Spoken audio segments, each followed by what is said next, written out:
Welcome to Miss Reche YouTube channel, a channel that focuses on African village life. Today, we feature a white woman who gave up all the good life in America and came to live a simple life in an African village in Kenya. She's now married to an African man and is blessed with children. Here is her story. My name is Carrie Joy Boyce Wanyoni. So I married Bukusu here in Kenya. I'm from the United States of America.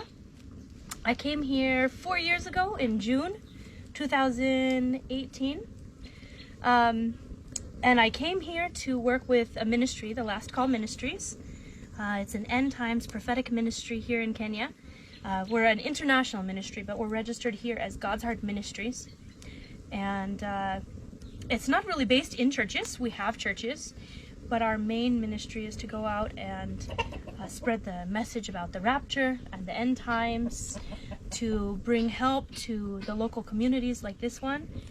We mobilize people from the U.S. to try and help certain people out here who are really in need. But we also have people who have donated to us out in these areas and been a blessing to others. I met my husband about a week after I came to Kenya, and I knew right away that he was my husband. God told me that he was the one I was supposed to marry. And so I didn't move here for him, but he was a nice bonus. It's like God brings you other blessings. Yeah. You don't always just have to go through hardship all the time. As far as that goes, with God blessing us, when we were in his will, he always, he makes people for a purpose. Sure. Tiger, go. Wait. I let him do around. Yeah, but he doesn't need to try and get the chicken either. But anyway. What was life like back home, and how was it growing up in America? In the U.S. Wasn't like this, I can tell you. There's a beauty of like simplicity in this life, and I just love it. Mm-hmm. But there are some like modern conveniences that I had where I was living, like that pretty much everyone has where I was living there. Your houses have air conditioning and central heating. You have built-in gas. You don't have to go and get it, refill it all the time. It's just built into your home. You get it from the utility company who brings it to your house themselves through the pipes.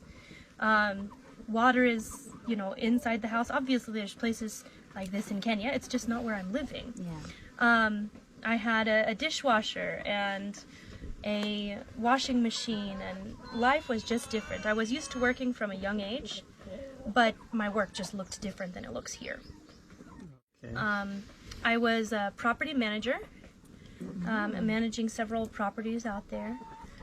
And when God called me to come out here, I quit my job, I sold my car, I gave up my 2-bedroom house that I was renting, and I just moved. It took a little bit. I had to sell my piano. That was the hardest one for me to sell, was my piano. Because I'm very musically inclined. I've had that piano since I was like 5 years old. So selling that one was the hardest thing. But I knew I was coming to do what I was called to do. So even when I was going through something difficult, it was also rewarding because I knew I was going towards my dreams, going towards my, future that I'd always felt called to. So not everyone is called to this kind of life. Yeah. Some people would come here and be like, oh my gosh, I hate this. But for me, God made me for this. I wanted to be a farmer. Mm-hmm. I wanted to be around animals. I wanted to have this simple life like this. Mm-hmm. And so when I came here, although I miss some of my modern conveniences, I love and I appreciate the simplicity that is here in this area of Kenya, like in these local areas. And I'm falling in love with Kenya and Kenyans more and more as I'm here. Wish I spoke the language better, but I don't. Have you learned some Kiswahili or Ria words? Very small, okay, kidogo. I know this one. This one right here is Jogo or Edwire. And then those ones are kuku. But I don't know in Bukusu what they are. Chingoho. Yeah. Chingoho. Okay, now I know. And then I know with Bukusu, I know Busuma, because we cook ugali like every night. So Busuma is very important. And then I know I know, see, why can't I remember that one? I know the regular greetings like Oriena, Omolamu. I know how to say I love you very much, my husband, but I'm forgetting it for some reason. You know, sometimes you know something, but it won't come in your head when you tell it to come. So now I know Mosechiwas is my husband, but I'm forgetting the I love you part. I can only remember Nahusima Lukali Mosechiwas is I love you very much, my husband. Nakupenda sana. Zewangu. Okay, there you go. Did you study in America?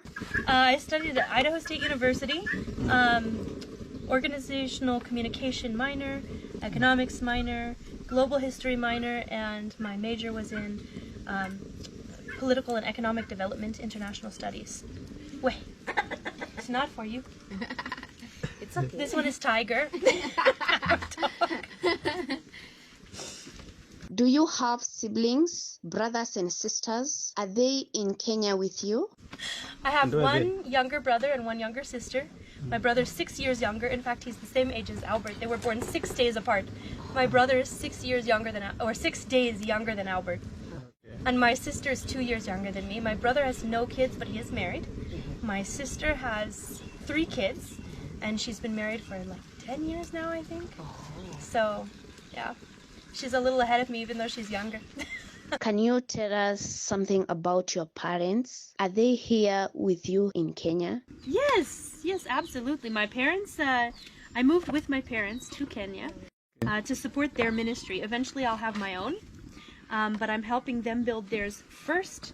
And even after I start my ministry, I believe the two will work hand in hand, because when I look at the vision that my parents have for their ministry, and the vision that God's given me for my ministry, they seem to complement each other. They don't overlap. So I believe that over time, our ministries will work together very well. They also gave up everything that they had. My dad was an engineer back in America. He gave up his job. He and my mom sold their house, their car, and they moved out here. They gave up a good paying job and moved into the missions life where they don't really make money. They have some people who support them, and I will tell you, I've never seen two more giving people in all of my days. They live very local, probably even more local than I do. And they literally give everything that they have to other people, because they see the need too. And my mom will go without eating just to make sure that somebody has medicine. But she won't tell them that she's going without eating. She'll just do it. I see her all the time doing this. She needs heart medicines. And instead of going out to buy her heart medicines, she'll say, no, I have this money. I can wait. I don't need my heart medicine right now, which she really does. But she'll say, I don't need my heart medicine yet. So I'm just going to pay for that medicine because they have malaria, and malaria could kill them, and so they need that medicine. So she'll go and buy things for other people instead of like taking care of herself. But she's always been like that. Even when I was back in the US, even when I was growing up, my mom's the person who will get a birthday present for herself, and instead of spending it on herself, she'll go out, she'll spend it on someone else. That's who my mom is. So yeah, they're out here with me, and I am honored to help them establish their ministry here in Kenya. And eventually I'm really looking forward to working with them. So my music team, it's part of their ministry. Yeah. How often do you go back home? Or when are you planning to visit your family in America? I have only been back once in the last 4 years. The first year that I was here, after I married Albert, I got pregnant. 4 months into the pregnancy, so about 8 months after I got married, I got really severe malaria. I was almost dead. Like, I would have to, just to sweep I had a very small house, a 2-bedroom house at that time, just mud, with mud floors. You used the cow dung to put down on the floors at that time. But I used to get up and sweep, and it would take me 2 or 3 times standing and sitting just to sweep out that floor, because I was so sick I couldn't stand for long enough to sweep. They took me to the hospital. The hospital couldn't find anything. But eventually we went to a private doctor, and they said that I had malaria. I had malaria of 2,800 malaria parasites per 200 blood count. Ooh. So it was very severe. He told me he only met one other person in his whole career of 22 years that had it that high. So then he began injections just then. By the end of 1 week of treatment, I came in to be checked to see if the malaria was gone. It was very far from gone because it was so bad. And and he tried to test and find my blood pressure, and he couldn't find my blood pressure. The machine wouldn't even read it. It was so low. He was like, "She's dying. Get her to the hospital right now." And he's a private doctor. Like, he has stuff. He just didn't have everything he needed. So they put me in the back of the tuk-tuk because I came on the motorbike, but I could barely sit back on the motorbike. I was like falling off. So they put me in the back of the tuk-tuk. I was laying across the seat, and they drove me out to Life Care Hospital. And it took 1 month of being in and out of that hospital. I was there on my birthday that year. But I came home. I was better. They told me I was pregnant with Zachariah, you know. They told me I needed to go to America and recover, because they said if you get malaria one more time during this pregnancy, your baby might not survive, even you might die. They said you have to go home and recover. So we went online, we asked for money to help me get home. And friends from home were donating here and there, and I got enough money for a ticket. I spent 2 months there away from Albert. It was so difficult for me to be away from my new husband for that much time, because I really love him so much. But for 2 months, we spoke on WhatsApp every morning, every night, because, you know, when it's nighttime here, it's morning there. When it's morning there, or when it's nighttime there, it's morning here. So we would get on whenever we could, and stay up late at night and wake up early in the morning to talk to each other. And we were really missing each other so much. I came back here. I haven't been back since then. I want to go back, but I want to go back with Albert. I want to go back with the kids all together one day. We're trying to start up some businesses here that can help fund us so that we're not always asking people for money. Because honestly, I'm not the kind of person who always wants to ask people for money. I'll do it while I need to. It's how missionaries get by. But life is really, Albert says, tight. Back home we would say tough. But life is pretty tough, as far as like having enough to provide what I want to provide for my kids, and to get them the schooling that I want. My oldest is my stepdaughter from Albert's previous marriage, and she's with us. She's at school right now. But we're sending her to a private school, the same one we want to send our kids to, because I'm not going to treat my stepdaughter any different than I treat my own kids. So we put her in that same school. And now we just know that we have to build business so that we can provide for ourselves and get what our family needs. We're looking into like a chicken business, to grow this to be like an actual business, not just like a local chicken thing. We're talking into like saving up and eventually one day being able to buy a rock truck, because those can make enough money. You know, they break these stones, these big ones, they break them up and they load them in a lorry. And then they take them to sell. But if you own the lorry, you can make the good money. I have broken the small stones before. But Albert begs me not to, because he told me I can get sick. And I was very angry at him one day. And even though he told me don't go and break the stones, I went out and I said, he just doesn't know I can. And I start breaking the small stones and breaking small. When I'm angry, I work very hard. So I'm breaking small stones and he's away. He comes home and he's like, why are you doing that one? It's too hard for you. You don't need to do that one. Because he loves me. He doesn't want me to hurt myself. Anyway, I was so stubborn. I just kept doing it. By the end of the day, I had blisters all over my hands from breaking those small stones. And I made almost no difference on the stones. Does your friends and siblings visit you in Kenya? My sister came once. I have friends who have said they want to come, but they haven't come yet. And I don't know if my brother will ever come out. He's not a traveler. Do you sometimes miss home and family in America? Miss home? I do miss home, this feels like home to me now. But I've moved so much in my life because in the U.S. you don't stay in one place. I was born in California. When I was 15 years old, I moved to Idaho, which is in the middle of the United States. And then when I was 22, I moved to North Carolina.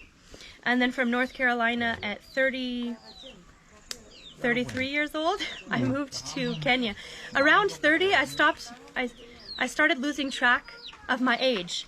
I don't know why that is, but like it just stopped mattering and I lost track of my age. I even forgot that I'm 36. I thought I was 35 still.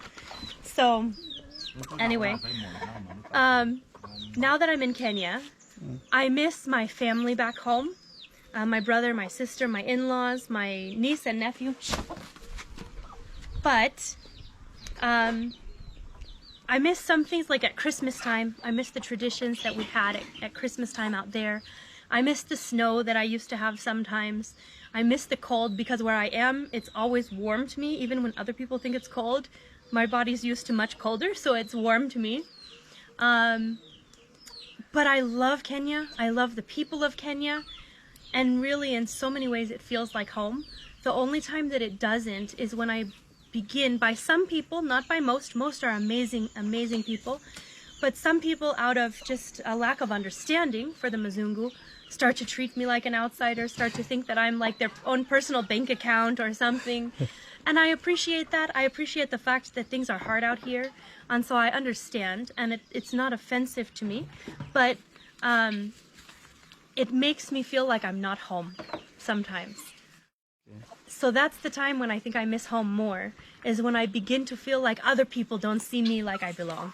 But most people treat me like I'm part of the culture here, and so I appreciate them. Do you plan to relocate to America one day? Nope, not unless God tells us to move. But as far as I know, He brought me out here for work. So unless He says, okay, now I want you to move back, I'm staying here. How did you meet your Kenyan husband in the village? I came to Kenya with for missions, as you know. We were coming to Bungoma from Nairobi after we arrived here. Our director here is named Bishop Peter Simiu. And so the first time that we were coming to Bungoma, we were coming to have a meal at his house and then to go and settle into at the time, our missions compound that we were paying for out in Miluki. So we were driving back and it took a long time. Like we were told from Nairobi to here was around 5 hours. It's absolutely not. You know it's not 5 hours. Here in Kenya, someone can say, I'm coming, and then they're there after like 3 or 5 hours, they're coming. But I didn't know that at the time. None of us knew that. So we're waiting. We're told that we're coming back and we just have someone cooking lunch for us and not to eat anything on the road. So we stopped for lunch there. We didn't eat anything because we said we can't dishonor them. We have to wait and eat when we get there. We didn't get into Bungoma until 4:30 in the morning. So we were just hungry all day.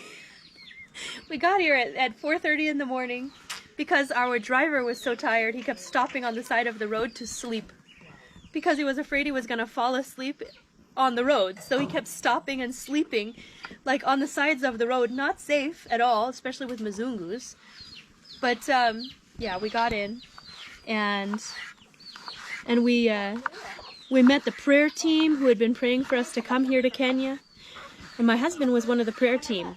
He's one of the ones that stayed up till 4:30 in the morning to welcome us to Kenya. And he did not speak English at the time. He introduced himself. He thanked God for us coming, all of that stuff, the normal introductions back and forth. And while he was talking, and he was saying, you know, I'm Albert, and we're really happy you've come, whatever he was saying. I don't remember what he was saying because it was 4:30 in the morning. And because at the same time he was talking, God spoke to me and he said, that's the man that you're to marry, and that's why you didn't have a husband back in America. And I was kind of shocked, and I thought, okay, I'm too tired. I'm thinking things on my own. But I started praying about it at that point. And a few weeks later, I was at the compound we were staying at, and I had a vision of myself married to Albert. And we put our hands on the heart of the other person. Like he put his hand here and I put my hand on his heart. And we knew what the other person was thinking and feeling. We just understood that person without speaking. And so I started praying that day. I said, God, if this is you, if you're the one that's telling me that I need to be married to Albert, then I pray that you would either teach me Kiswahili or Bukusu, or you would teach him English, because we need to communicate. I said, if we understand each other, that's wonderful. But we need to run a family together. We need to make decisions together. So give us the ability to communicate using language. That day, he showed up to the compound, and he spoke to me in English, very small, but he was just like, how are you today? And I was blown away that he was speaking in English, because even that he wasn't doing before. And when his brother heard it, his brother's our director, he was completely blown away. My brother Albert, he greeted you in English. He was very, very surprised. And apparently later on, I talked to him. Once we really began, having a relationship, I began talking to him, and he said that God, he was in prayers that morning, and God told him, speak English with Carrie. And he felt like God just put understanding into his head at that time to be able to learn English. He didn't give him a full understanding. He gave him the ability to hear it and to understand what was being spoken so that he could learn. So he started working really hard to learn English at that point. And we still didn't talk to each other very much for like a couple more months. And he would run out of the room every time that I would go into the same place with him. I figured, okay, I need to get to know this guy, right? I didn't want to chase him myself, because I don't think it's the girl's job to do the chasing. I think God made that for men. I'm a very bold person. Yeah. I can go to a man and be like, I love you, let's go. But I chose not to, because I said, no, that's not what God made me to do, so I will wait. And every time I walked into the room with him, he would get up and leave. So I thought, this man, I've done something to offend this man. I don't know what, but this man, he doesn't like me very much. And I asked his brother, I said, have I done something to offend your brother? Because every time that I come into the room, he leaves. And so then I didn't expect him to just go straight to his brother and ask. But he just left me and went to his brother and asked him if I had offended him. And from that day, that's when Albert started talking to me. I guess he was afraid to talk to me before that. But I was telling my mom a couple weeks after that, I was like, I really believe that Albert's my husband, but we never talk, and I don't know what to do, but my heart is hurting, because in my heart I already love him, because God's told me that he's mine, so I love him, but I'm not able to say anything to him. And that day, as we were standing on the veranda where she was living, he walked up, he just came home, he walked up the veranda, he takes flowers from behind his back and just hands them to me, and then he walks away. He didn't say anything, he just gave me the flowers and walked away. And I felt like, okay, this guy cares about me, but then at the same time, he wouldn't talk to me, he just walked away again, so I was so confused. It was just the next day after that he told me that he loved me, though. And when he told me he loved me, he also told me that he felt like God had told him that I was his wife. And God had already told me he was my husband. So after that, everything progressed very quickly to marriage. Because we had both been talked to by God that this one's our spouse. So now we started calling each other my wife, my husband. My biggest concern was that I didn't know how to cook ugali. And now I can. Now I can cook some good ugali, but then I didn't know how to cook ugali. And with a Bukusu man, their mother will make sure you know how to cook ugali before you marry their son. So my husband looked at me and goes, my wife, don't worry about that. I will make the ugali if I need to. And I knew that that man really loved me, because if he was willing to step outside of his gender boundaries, step outside of his cultural boundaries, then he really felt something. Because men here don't usually step outside of that, like in the village. They don't step outside of that cultural boundary. So he was really feeling something. And I have great respect for him because he is willing to do that. When I'm sick, he still does the cooking for me. It's very nice.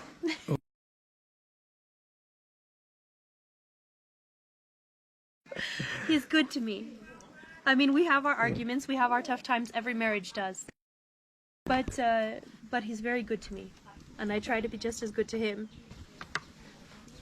What were your family's reactions to you getting married in an African village? There's two things. From my mom, when she knew that I was feeling like Albert was my husband, when I told her that I believed God wanted me to marry him. But then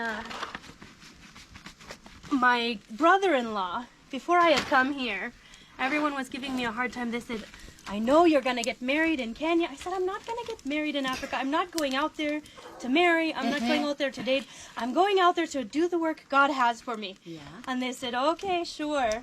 And then I came here and I called them 3 months into being here. I said, okay, I'm marrying a guy. His name is Albert. This is who he is. I started introducing some things, doing some video calls and stuff. And my brother-in-law says, I knew it. I knew you were going to marry a local. And he did. He knew it. I didn't know it. I was so sad. I'm like, no, I'm very focused. I'm going out there. I'm just going to do God's work. But when you go somewhere and you sit down in a room with your prayer team and you just get to someone and he starts talking and God says, that one's your husband. You can't say, no, God, I'm not getting married here. Like, if he tells you, he tells you. And now I'm so happy and blessed. Yeah. How many kids do you have so far? Mine? I have 2 that I've given birth to and 1 stepdaughter who is like my daughter. Yeah. So I have 3 kids. We have 1 orphan that's, like, he's an older orphan, but I consider him my child too.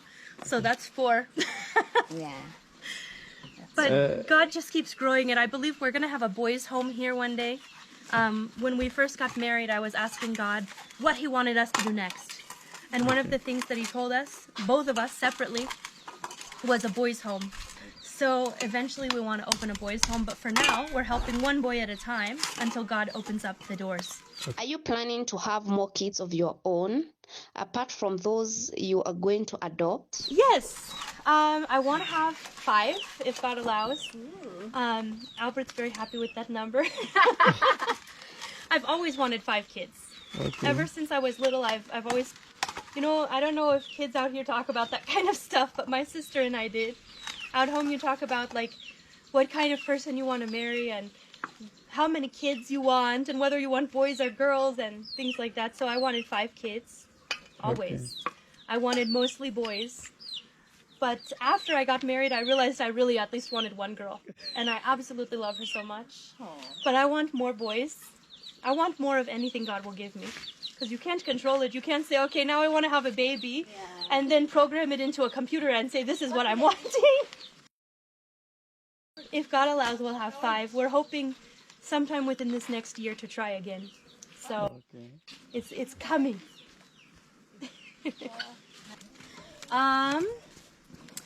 I like chapati and managu. Ooh. That's the managu with milk. I thought everyone makes it with milk, but I found out some areas don't make it with milk. So the managu with milk or cream, I love making it. I can make it very well. The kunde with the milk and moheleha, the bean chaff, it's very, very tasty. I love that one. Chicken is wonderful. Of course. Nyama choma is probably my favorite. Not nyama choma, mbuzi choma. Mbuzi choma. I love mbuzi choma and fried goat. Like when I have it right. Yeah. Those ones are amazing. In America, we eat a lot of meats. Like, we're used to meat as a regular part of our diet. And meat doesn't just mean every kind of protein is meat.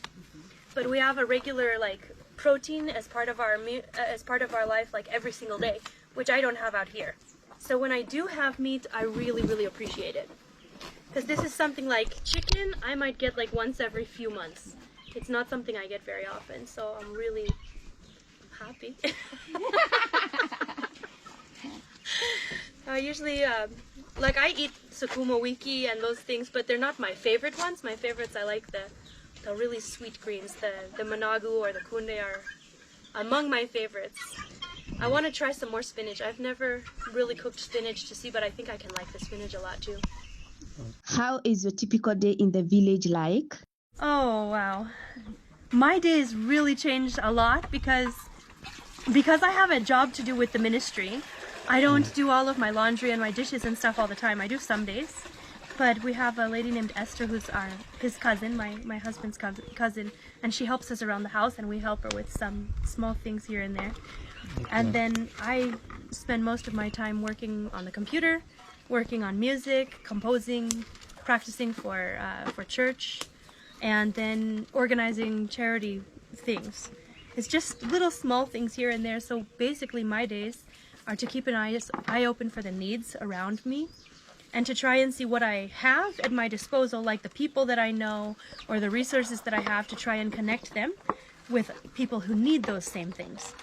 And a lot of times it's just a little bit here and there, but a little bit, like if you help one person, just one person, but you help one person every month, then at the end of the year you've helped 12 people. At the end of 2 years you've helped 24 people. And when you help little bit by little bit, the amount that you're able to help grows, because people see you helping and they're willing to come on board with you and try and help those other people. So Albert and I try and help the little that we can, even when it's small things. We just try and help here and there. And then other people come on board with us and they say, oh, you have some people staying at your house who need something. I have things that they might need. And then they come and they help us with those people. So then it's not all coming from us. It's a community working together.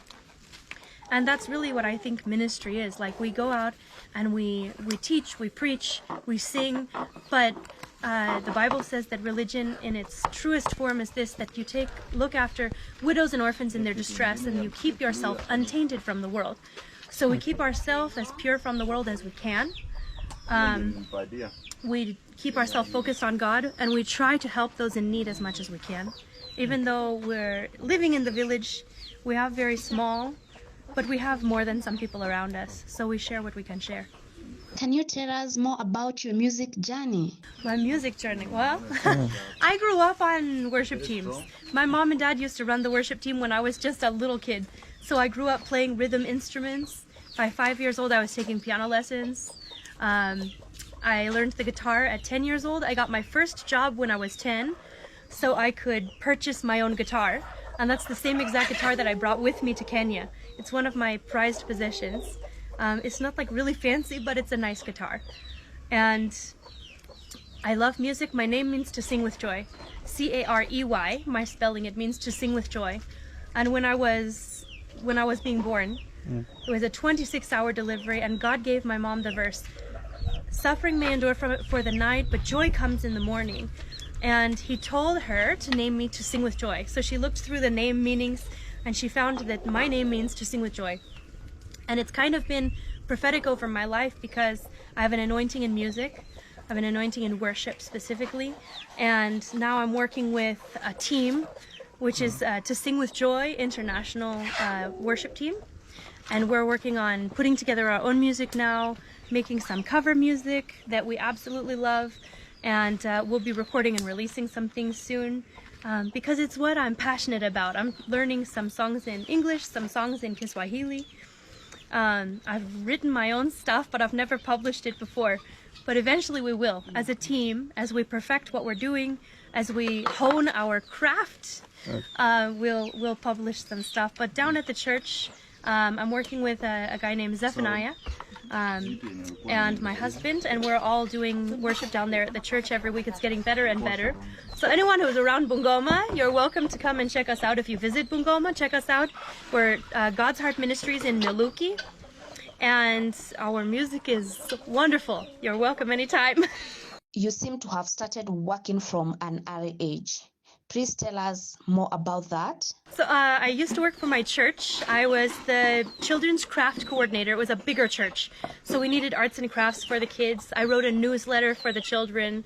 So I was working on the computer and in art from the age of 10. And then after that, I used to do some babysitting. I began working at a restaurant when I was 15. Okay. And I worked in restaurants for many, many years after that, through half of my college career. And I became a janitor after that in college to get through college. I was just cleaning up the student center, and then they were paying part of my fees with that one. Okay. So after that, when I graduated, I couldn't find a job at that time in my profession that I had chosen. So I just, sometimes you can't find a job where you want to find a job, so you just find a job because you need to live, you need to eat, you have to pay for your life. So I worked at a finance institution. I worked as a secretary and receptionist for many, many years. And then I became a property manager after that. There were a lot of volunteer things I did in the meantime. From the age of like 5 up until I left for here, I was working with churches, but that one wasn't for money. It was just volunteering, because in the US, you do the music, you do the teaching Sunday school, you do anything. You're just volunteering your time. You're not getting money for it. So all of that, it was just my passion. Do people around here appreciate what you do for them in the village? Oh, my mother-in-law does sometimes when we do stuff for her. But she's your mother-in-law. You're supposed to do stuff for your mother-in-law, right? She's my family. So sometimes when we do stuff for her, she comes and brings like avocados or bananas or something. But I don't know. I hope that people are blessed and I hope that people are touched. But I don't hear much from that. I see other people who will come and they'll see that we helped one person, and then we'll get 3 or 4 more people who need help. But really, like, to help the one person, we were stretching everything that we had to be able to help the one person. So then we don't have something more to help the other people. So then I'm usually a little bit sad about that, because I know all of them need help. I wish that I could help everybody who came to our door asking for it, because I know they come out of need. But usually after I've helped like 1 or 2 people, like there was one girl we got into school at the beginning of the year. She's one of my nieces actually, so it wasn't really like a ministry thing. There are other kids we helped through the ministry. This one was just one that Albert and I were helping because she's family. And so we stretched our pocketbooks. We took a little bit of our money and put it on her school fees, and then we got the list of things she needed. And I don't know how anybody here in these local areas pays for their kids to go to school, because I know what people make here. Okay. And I know the money they have here. And if it's hard for me to do it, how hard is it for everyone else locally to try and get the supplies for their kids to go to school? I can understand why a lot of people, get their kids sent home, because even us, it's hard to have that money sometimes. So we stretched and we saved, and for weeks and weeks we budgeted everything that was coming in that was extra. We're like, okay, this is for food, and we'll take this part and we'll buy books. We'll buy, we'll take this one, we'll buy the paper that she needs. We'll take this one and we'll put it on the rest of her uniform. And getting that first bit of school so that she could be admitted, that was the hard part. And then after she was admitted, then it was just waiting until next term, which we just paid like a week ago. We just paid her second term. But yeah, I'm glad that people come to us. I wouldn't have it any other way. I'm glad that they come to us. But I don't know if they feel like I helped them or if they feel like I should have done more. I hope that they know that I do everything that I can do. What are your hobbies, or what do you like doing during your free time?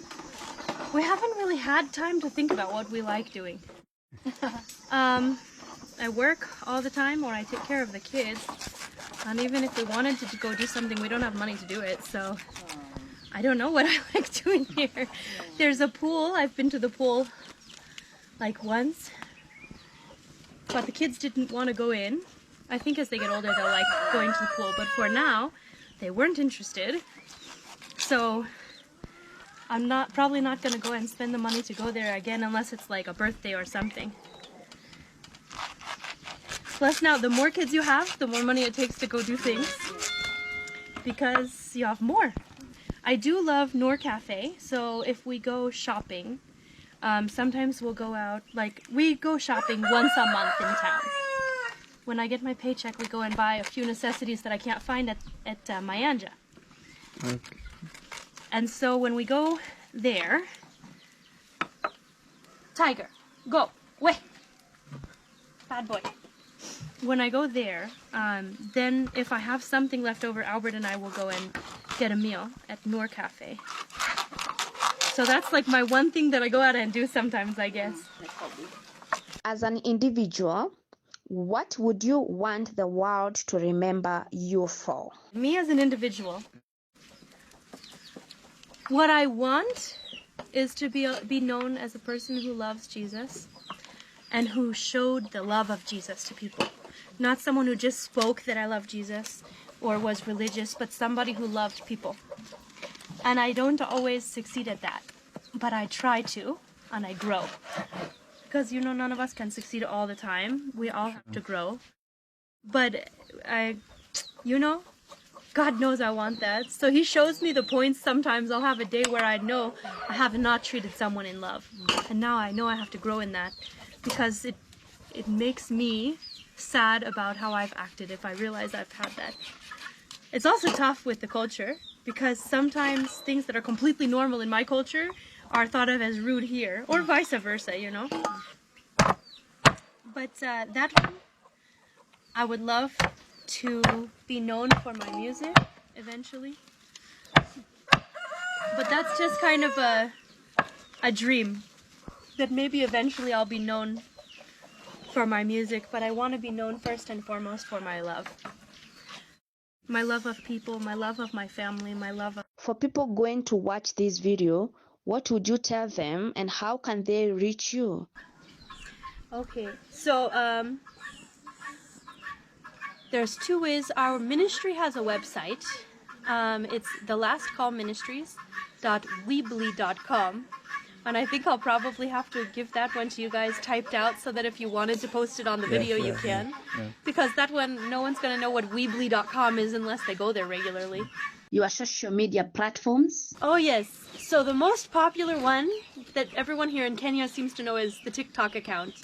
We're Mzunkusu, the Wanyonyi family. So if you just look up the Wanyonyi family, you should be able to find it. But Mzunkusu, M-Z-U-N-K-U-S-U, Mzunkusu. And then on YouTube, I'm also the same, Mzunkusu, the Wanyonyi family. The link you can find through TikTok. My Instagram you can find through TikTok. It's TrueJoy86. And on Facebook, I am Carrie Joy Wanyonyi. And you'll see a picture of a white woman and a Kenyan guy, so it's not that hard to miss. When you type in Wanyonyi, you can find me. But on Facebook, I don't accept a lot of friend requests. So just if you find me, message me, I'll see your message, and then I'll look into the friend request after that. Mm-hmm. It was a pleasure meeting you. Your final words or remarks? Follow God's will for your life. Sometimes you come across hard times, but your hard times won't seem nearly as hard for you if you're walking God's plan for your life. Because when you're walking that plan for your life, He's prepared you for the times that He's going to take you through. And those times might not even seem like a trial to you when they would for someone else. They might not... if you're going through a really, really hard time, there's two things. Either it's a trial that you have to go through to grow, or it can be that you're going the opposite way that God has for you. And you have to consider, are you following the way that God set out before you? Are you following the steps that He's asked you to take? Because when you take those, you will find the most fulfillment you've ever had. When He creates you for something, your heart is fulfilled when you do that thing. So if you completely trust God and you move forward in His plan for you, you will find the most fulfilling times in your life, even through hardship.